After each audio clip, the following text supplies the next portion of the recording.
Olá pessoal, sejam bem-vindas e bem-vindos à nossa segunda videoaula com o tema cartografia clínica. Eu me chamo Rayane Suin, eu sou psicóloga e esse encontro de hoje faz parte de uma série com 4 videoaulas com temas que envolvem a clínica, a infância e a esquizoanálise. Primeiro eu gostaria de afirmar, eu quero começar afirmando que o analista, ou a analista, o psicólogo, a psicóloga, a esquizoanalista ou esquizoanalista, eles podem, talvez devam, se portar como cartógrafos e cartógrafos. É uma aposta que eu acho importante da gente fazer. Mas por que eu estou falando isso? O que é cartografia? O Deleuze e o Guattari, no livro Mil Platôs, eles tratam a cartografia como um princípio do rizoma. O rizoma, tentando explicar de forma sucinta, é um conceito que o Deleuze e o Guattari trazem da botânica, mas eles fazem novas constituições com ele, com esse conceito, porque eles constroem a ideia do rizoma, o conceito do rizoma, em contraponto à ideia de sistema arbóreo proposta pelo linguista Noam Chomsky. O rizoma, então, diferente da árvore, do sistema arbóreo, possui múltiplas raízes, múltiplas entradas que se arranjam, se entrecruzam, sem uma direção linear, podendo fluir, então, em diversas direções, multiplicando-se. Para os autores, dessa forma, a filosofia pode ser rizomática, o pensamento, a aprendizagem, a própria clínica pode ser rizomática, desde que a clínica, que o pensamento, que a aprendizagem não se voltem para uma unidade centralizadora, como uma raiz ou uma origem. A cartografia, então, como um dos princípios do rizoma, existem vários outros princípios, é constituída, entendida pelos autores e pensada para nos ajudar a entender as nossas relações com o conhecimento de um modo não linear e também não representativo. Então, a pergunta que a gente deveria fazer, o que a gente poderia fazer, que eu gostaria de pensar com vocês, de propor, é como que a gente conhece as coisas, E como que a gente pode, então, conhecer as coisas sem se voltar para uma busca da origem dessas coisas, Ou sem centralizar o conhecimento, enraizar ou verticalizar, o conhecimento. No caso das crianças, por exemplo, a pergunta poderia ser: como a gente pode conhecer sem fechar a criança na história do pai e da mãe, por exemplo? Ou sem nos voltar constantemente para explicações que buscam uma origem das questões, das demandas que são trazidas na família, que a gente sabe que é especificamente o modelo de família burguês, Ou como que a gente pode conhecer essa criança sem fechar ela dentro de uma essência, ali dentro de um eu? Na geografia, as cartografias são mapas. Aliás, as cartografias são estudos sobre os mapas, sobre a produção de mapas. Para a esquizoanálise, os mapas, eles conectam o campo da experiência, os campos da experimentação. No livro Mil Platôs 1, o Deleuze e o Guattari, eles vão dizer assim, eu não sei se é na página 31, 33, depois vocês procurem para ter certeza. O mapa é aberto, é conectável em todas as suas dimensões, desmontável, reversível, suscetível de receber modificações constantemente. Ele pode ser rasgado, revertido, adaptar-se à montagem de qualquer natureza, ser preparado por um indivíduo, um grupo, uma formação social. Pode-se desenhá-lo numa parede, concebê-lo como uma obra de arte, construí-lo como uma ação política ou como uma meditação. Uma das características mais importantes do rizoma talvez seja de ter sempre múltiplas entradas. Lembrando que a cartografia é um princípio do rizoma, então eles trazem aqui essa proposta. Fazer cartografia, então, é conhecer durante a caminhada e não antes ou depois dela. Conhecer é percorrer trajetos, é andar, movimentar, deslocar e acompanhar esses processos. E dos processos, então, ir traçando mapas em suas diversas dimensões, sempre possíveis de novas aberturas, desconstruções e construções outras, Então imagina que vocês estão num caminho que não é linear, né? Você tá caminhando e é no caminhar que você conhece, né? Que você acompanha ali os processos do que vai se constituindo nessa jornada. E a partir dessa caminhada você vai traçando os mapas, você vai desenhando aquilo que você conhece, experimenta, né? Fazer cartografia, então, é conhecer, repito, durante a caminhada e não antes dela, tá? No texto da Sueli Ronick, que chama Cartografia ou de como pensar com o corpo vibrátil, ela vai dizer lá na página 15 e 16 que a cartografia, nas páginas, né, 15 e 16, que a cartografia, ela acompanha e se faz ao mesmo tempo que o desmanchamento de certos mundos, sua perda de sentido e a formação de outros mundos que se criam para expressar afetos contemporâneos, em relação aos quais os universos vigentes tornaram-se obsoletos, sendo tarefa do cartógrafo dar língua para afetos que pedem passagem. Dele se espera, basicamente, que esteja mergulhado nas intensidades de seu tempo e que, atento às linguagens que encontra, devore as que lhe parecerem elementos possíveis para a composição das cartografias que se fazem necessárias. O cartógrafo é, antes de tudo, um antropófago. Se eu não me engano, pessoal, isso está no livro, essa passagem está no livro, Cartografia Sentimental, Transformações Contemporâneas do Desejo. Então, o cartógrafo, a cartógrafa, seja na pesquisa, no consultório, na escola, ela vai precisar estar atenta aos movimentos do campo social, como a Ronick diz, né? O que nos acontece? O que nos afeta? O que nos passa como sujeitos e coletivos? Lembra lá da estrada, né? Você está caminhando, você está acompanhando processos e nessa caminhada você está ali cartografando, né? Construindo esses mapas, refletindo, analisando o que me passa aqui, né? O que me atravessa, o que me afeta, o que me constitui, enquanto sujeito, enquanto coletivo, né? Como cartógrafas, então, nós acompanhamos e também intervimos na dissolução de alguns mundos, né? De algumas formas de viver, seguindo na direção, então, de construir outros modos, outros territórios. Mas se lembrem, o Deleuze e o Guattari, eles estão afirmando sempre a necessidade de construção de novos territórios distantes da lógica mercadológica e capitalista. Quer dizer, a gente tem pistas de quais mundos a gente quer construir. A Sueli Ronick, ela continua dizendo assim: por isso o cartógrafo serve-se de fontes as mais variadas, incluindo fontes não só escritas e não só teóricas. Seus operadores conceituais podem surgir tanto de um filme quanto de uma conversa ou de um tratado de filosofia. O cartógrafo é um verdadeiro antropófago. Vive de expropriar, se apropriar, devorar e desovar, transvalorado. Está sempre buscando elementos e alimentos para compor suas cartografias.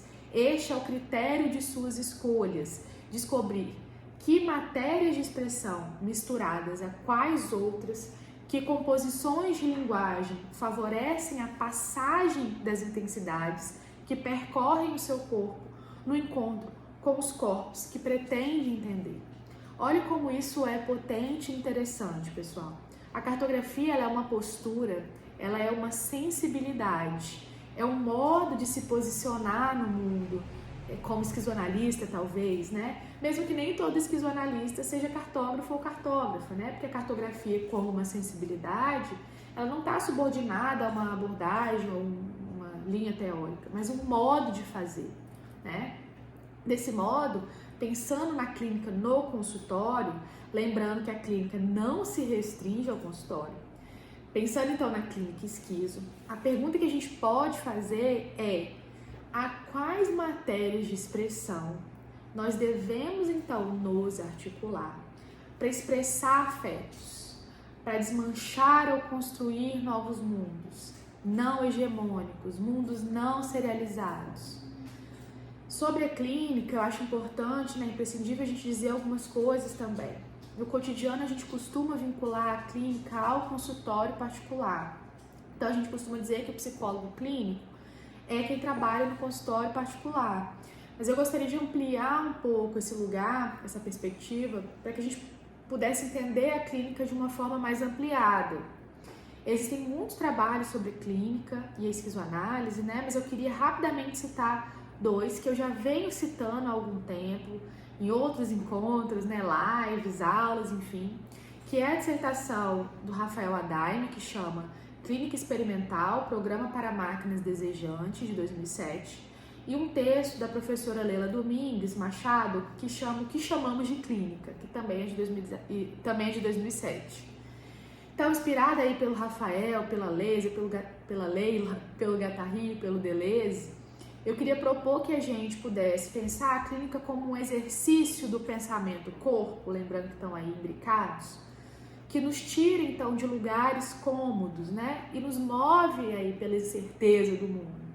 A clínica como um processo capaz de acionar diferentes modos de experimentar o corpo, o mundo, né? Os afetos, os deslocamentos, onde quem experimenta vai se tornando diferente, vai se encontrando com outras versões, com novos modos de pensar, agir, viver. Eu estou falando disso para a gente pensar que a clínica ela não está centralizada no consultório, tampouco no consultório particular, né? Ela pode acontecer ali, acontece em muitos momentos, mas não está centralizada, né? O Guattari, por exemplo, ele dizia que a gente podia receitar poesias. E o Rafael Adaime, articulado esse pensamento, ele vai escrever que a poesia ela tem uma potência clínica, assim como a música, o cinema, a arte e tantos outros, né? Uma potência de mudar, de romper, de fissurar velhos valores. Sabe quando a gente lê ou escuta algo, um filme, ou numa conversa, ou uma música, enfim, ou um encontro com alguém, ou viagem para uma cidade diferente, e a gente pensa assim, caramba, eu nunca tinha pensado a partir dessa perspectiva, né? Que eu te dá um baque, tira o seu tapete, você fica ali meio desnorteado.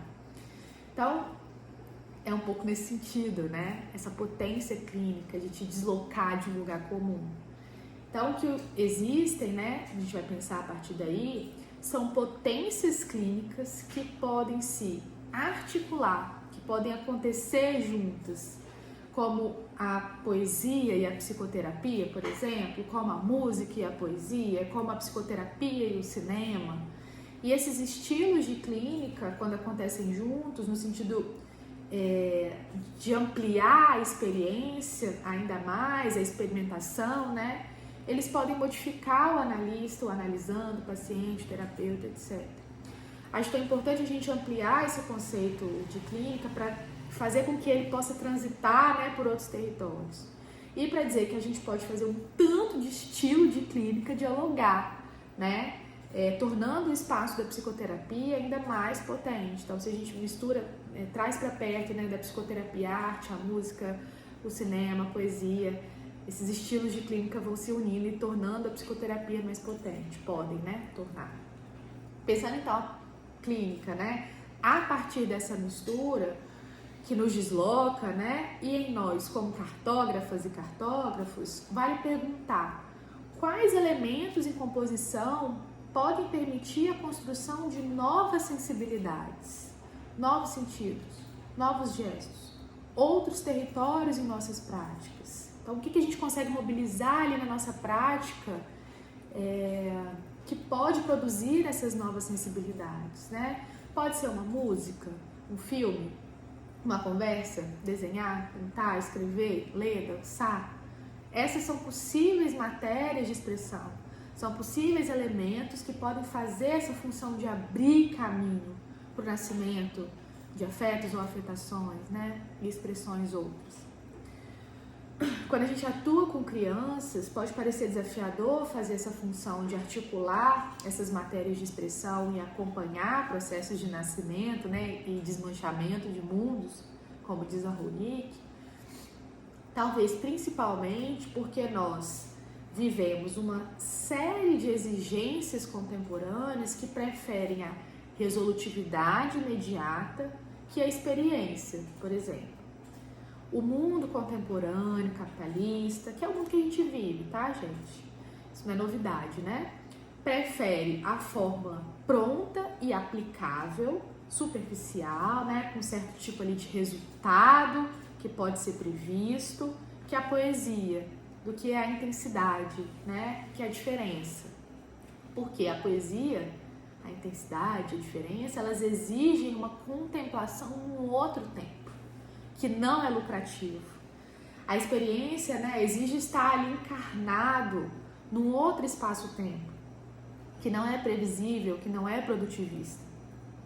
Então, pode ser desafiador fazer cartografia e acompanhar processos, porque nós vivemos na iminência do resultado, da valorização do resultado premeditado, né? E não do processo. Bom, é desafiador, mas não é impossível, porque a cartografia, fazer cartografia na clínica, não é exaltar apenas os fluxos, mas desenhar os mapas, né? Desenhar mapas dos vários processos que nos constituem enquanto sociedade, inclusive os capitalistas, né? Como cartógrafos e cartógrafas, nós analisamos as linhas que nos constituem. Deleuze vai dizer, né, que indivíduos ou grupos somos feitos de linhas, lá no livro com a Parnay. Linhas molares, moleculares, linhas de fuga. O desafio da cartógrafa, do cartógrafo, é saber acompanhar essas linhas, encontrá-las, mapeá-las. Existem ferramentas para esse mapeamento, né? Como o diário de campo, a escrita, o registro, né? Eu não consigo falar disso agora, mas eu tenho muita vontade. Então, eu imagino que em algum momento eu vá propor algum encontro para a gente poder discutir a importância do registro e do diário de campo na cartografia. Bom, mas se o nosso desafio é, então, mapear essas linhas, para então barrá-las ou flexibilizá-las, ou endurecê-las, ou explodi-las, a gente precisa saber como elas são traçadas, né? Como essa é uma videoaula introdutória, eu repito isso, né? Nós não estamos falando tudo que poderíamos, mas estamos falando uma parte suficiente para que a gente deseje saber mais, entender mais, buscar mais. Então, vou tentar explicar aqui também de uma forma um pouco mais sucinta o que são as linhas molares, moleculares e linhas de fuga. As linhas molares, né, são as linhas rígidas que atravessam e produzem, por exemplo, a escola, a família, a religião.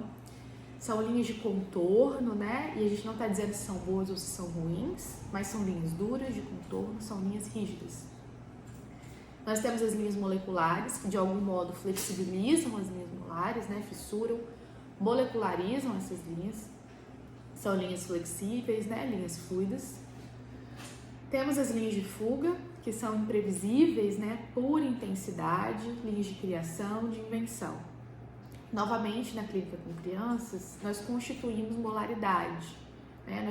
Nós traçamos linhas molares, porque a criança ela chega com a família, atravessada por várias instituições, regras, valores, normas, formas, o jeito certo de ser criança, de dormir, de fazer xixi, de se relacionar com os coleguinhas, de estar com os irmãos, de falar, andar, comer, ou seja, molaridade.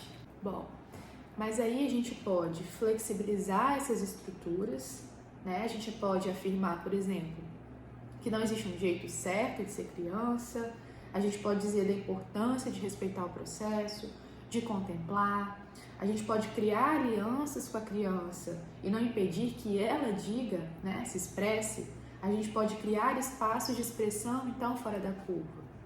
E em algum momento, sem que a gente perceba, uma linha de fuga pode surgir, né? Surgir, bagunçar tudo, bagunçar as regras, bagunçar o que a gente achava certo, errado, tirar a gente de um lugar comum, tirar de nós as respostas, né? E produzir campos problemáticos que a gente ainda não sabe onde vai dar, não são previsíveis, não cabem ali respostas prontas, né? A gente não consegue controlar ou prever uma linha de fuga, que é pura intensidade. Todas as linhas, elas agem juntas, imbricadas. Então, como cartógrafas e cartógrafos, a gente vai desenhando quando, como, onde, a serviço de que essas linhas atuam em nós, em nossas práticas, em nossos discursos, na constituição dos nossos espaços, territórios, enfim. Quanto nós conseguimos, então, flexibilizar, molecularizar quando está rígido demais, né? Ou molarizar quando está fluido demais, ou fazer da linha de fuga um território existencial, porque a linha de fuga, que é pura intensidade, ela pode ser destrutiva, né? Então ela também precisa de chão para se assentar, ainda que momentaneamente. E o principal, né? A gente precisa se perguntar o quanto a gente consegue ir ampliando a leitura, né? Ampliando a análise dessas linhas para fora de um setting fechado. Porque quando a gente recebe uma criança, a gente não recebe uma criança sozinha. A família vem junto, a escola, o território, a mídia, a internet, a comunidade, um tanto de outros elementos e fatores e pessoas e histórias e não humanos, e memórias, lugares e lembranças que estão ali constituindo essa criança, né? Então, é muito difícil fazer clínica com criança, do meu ponto de vista, de maneira isolada, fechada no set, nas quatro paredes ali do set, né? A gente precisa transitar por outros territórios, né? Fazer mistura com estilos, muitos estilos de clínica, e também acolher a família sem fechar, né? Sem centralizar a história da criança nas relações familiares. No livro Crítica e Clínica, o Deleuze ele tem um capítulo maravilhoso que chama O que as Crianças Dizem, onde ele vai questionar o tratamento que o Freud dá ao caso do Hans. Para mim, esse capítulo é importante para ajudar a gente a pensar na função da família, não como um lugar primeiro na relação que as crianças constroem com o mundo, né? Mas como um meio. O Deleuze ele escreve assim, lá nesse capítulo, né? Ora, os próprios pais são o meio que a criança percorre, com suas qualidades e potenciais, e cujo mapa ela traça. Olha a cartografia aí, né? Eles só tomam a forma pessoal e parental como representantes de um meio num outro meio, mas é errôneo fazer como se a criança primeiro estivesse limitada a seus pais e só chegasse ao meio depois. Não existe momento algum em que a criança já não esteja mergulhada no meio atual que ela percorre, em que os pais, como pessoas, só desempenham a função de abridores ou fechadores de portas, guardas de limiares, conectores ou desconectores de zonas.